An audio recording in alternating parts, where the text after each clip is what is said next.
This is a good tip for contractors as well. I have a very thin minimalist wallet. I carry almost no cash. I mean, who does anymore?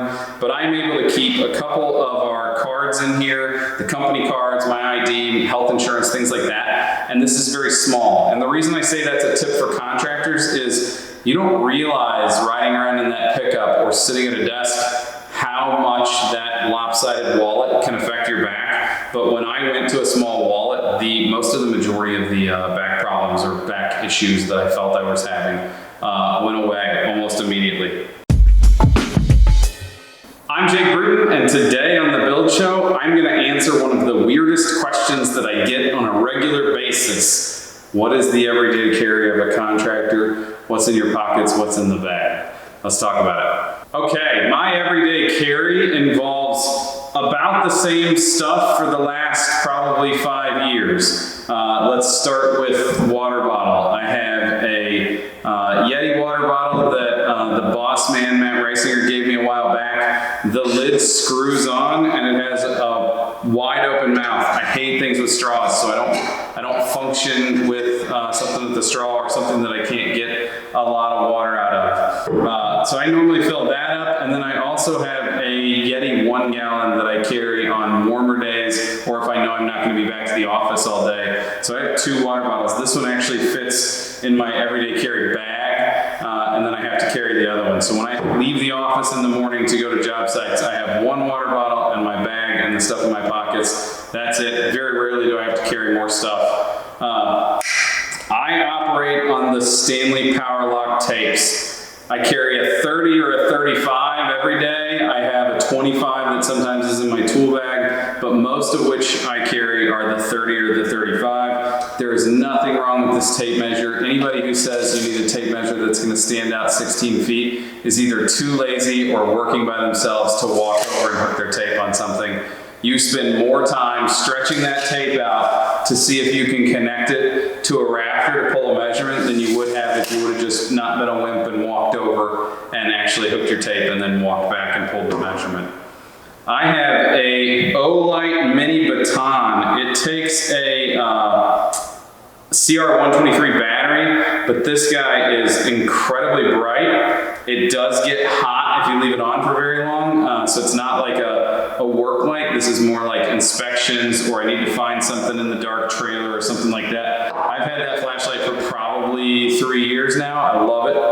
I am a Mac and iPhone platform guy. This is a iPhone 11 Pro. The camera on this thing, the wide angle lens, the dark recognition, low light recognition is ridiculous. And if you haven't used one manufacturer's system before, I know a lot of people get down on Macs, but I can go to the Files app and I can get anything that's on my desktop on my phone, which is really nice to have that access. I realized we could put everything on Google Docs and everybody could have it company-wide. We put some stuff on there, but a couple days ago, I pulled up a receipt from 2016 on my phone to go, well, this is the model number that I had for that refrigerator while I was sitting in my truck at a stoplight. I also operate on the Apple Watch.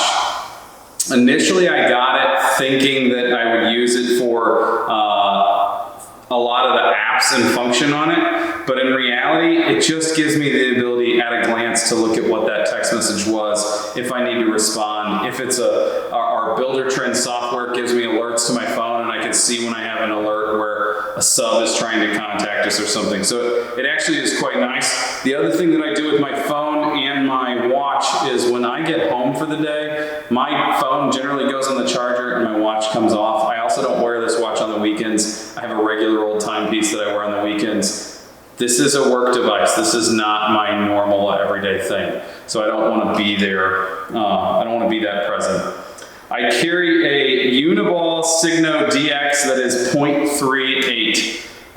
It is a very fine tip, and I realize that I am ridiculous for special ordering pens from Japan, because these are a Japanese market pen. They're not any more expensive than other pens. I just have to special order them. I can't go to the store and pick them up. But once you find the pen that you like, being left-handed and having ink get on my hand, I I just fell in love with this one, and I even, when like one of my project managers is going to make a few notes in my notebook, I will give them my pen because I'm a freak about having different line thicknesses in my book, and I fully understand that that makes me a dork.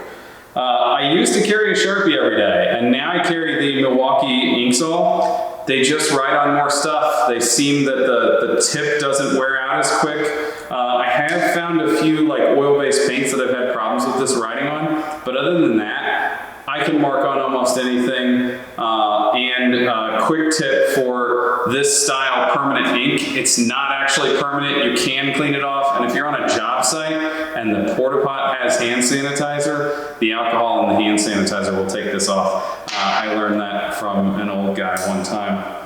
I have 3 different Kershaw knives that I circulate through. So a few years ago when I needed a new knife, I fell in love with 3 different ones, and I was like, I'm just gonna buy all 3 and then I'll send the 2 back that I don't like.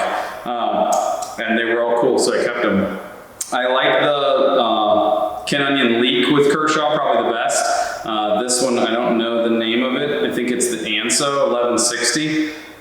The reason I like these is because they hold an edge really well. They are a good utility, and if I lose this, it's only 30 bucks. I didn't lose a $200 Benchmade knife or something like that. This is a good tip for contractors as well. I have a very thin minimalist wallet. I carry almost no cash. I mean, who does anymore?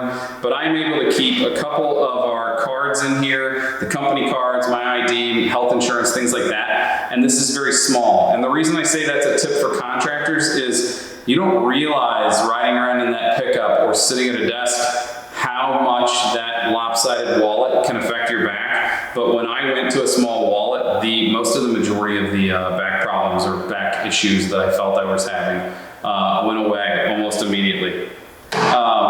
Let's go on to the bag. The bag is fairly new to us. I think the brand is Cotopaxi. It's Cotopaxi. This is the Alpha 35. The reason I picked this bag is I kind of want an all-in-one. This one has backpack straps, so if I'm traveling to do something remotely and I need to take some of these things with me, I can wear this in the airport as a backpack. It also fits underneath the seat in front of me. It'll also fit in the overhead bin. It meets all those carry-on standards, but it also comes with a shoulder strap, so I can just carry it on my shoulder and not have to wear a backpack to client meetings. One of the other things that sold me on this is it has access to a ton of different pockets in a million different ways, it feels like. So I have it set up so that the strap pointing up leads me to my notebook, which is one of the most important things. I don't go anywhere without this notebook. This is just a hardbound moleskin with the lined pages. It's not numbered. It doesn't have anything special. It's just the one that I found that I like the most. Every morning before I leave the office, that gets a range of notes taken on it.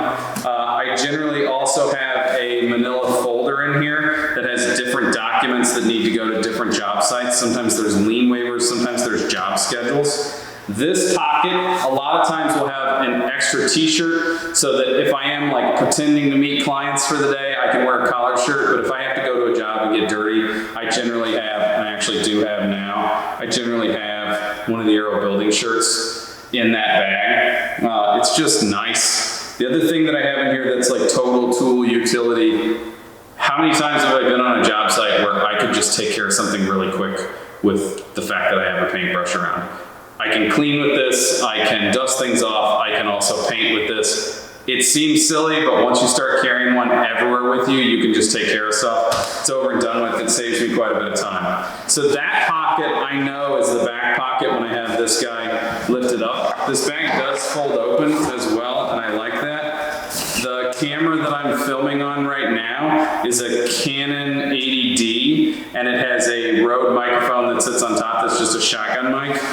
They fit in this bag. This is a Ape Case from Ape Case is the manufacturer. This is like a $7 bag. It's padded and it has a drawstring. So I can keep camera, lens, mic, and 2 batteries in this. I can cinch it up and shove it down in here. It's been a fantastic thing to keep the battery not just flopping around and the camera not just flopping around. These 2 cases are my, oh sorry, got the wrong one. These 2 cases are my Mavic Pro. I don't use this as much as I used to. It has some issues. It needs to be replaced, and I just haven't pulled the trigger yet. The thing that I've noticed in filmmaking and making videos for things like this, the Mavic Pro is not good for, or a drone is not good for long shots. It's good for transition shots. Well, I can get those transition shots without having a $1,000 piece of equipment in my tool bag anymore, I feel like. I could make a change though. After the drone, I generally have just a small case that this has extra cards, extra cords for the drone to connect to my phone, things like that. And that's almost all in this bag, I think. And what I was saying earlier about this thing being able to open, it is actually really nice that I can then lay it open and be able to access everything in here. So I also have a rain fly for the bag so that I can keep the bag dry, which I've actually put around it a couple times when I was filming away from my truck. I have a tripod that actually folds out so you can film off of something. I will say that this thing is very sturdy. It actually works for filming yourself, but traveling with this thing, I have to make sure that I put this on the camera. Otherwise, this thing looks too mean or violent, and it is metal.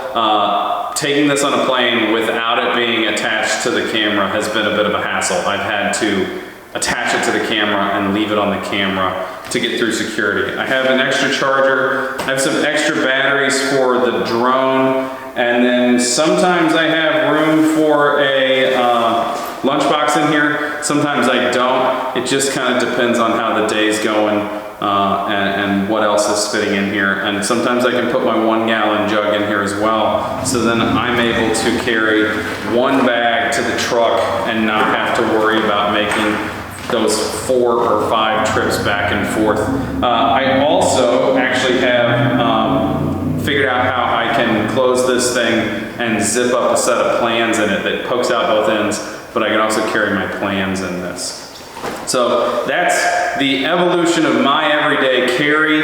I've had a couple questions about this, so I thought, oh, you know what? We don't have to do building science every week. We can do something fun and cool like this. Let me know, reach out on Instagram if there's anything that you see here that you do differently, that you are just like, oh, I can't believe he still carries a pocket knife or anything like that. Tell me, I'm interested. This is an evolution that's always changing, and right now this is what works for me. Thanks for watching on The Build Show. Don't forget, 6 days a week, Matt Rasinger, Steve Basic, Wade Paquin, and Brent Hull, all awesome guys, architects and builders that just know their stuff, that are sharing great content.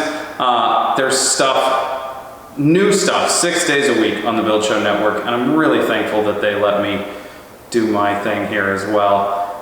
Till next time, thanks for watching The Build Show. Don't forget to check me out on Instagram.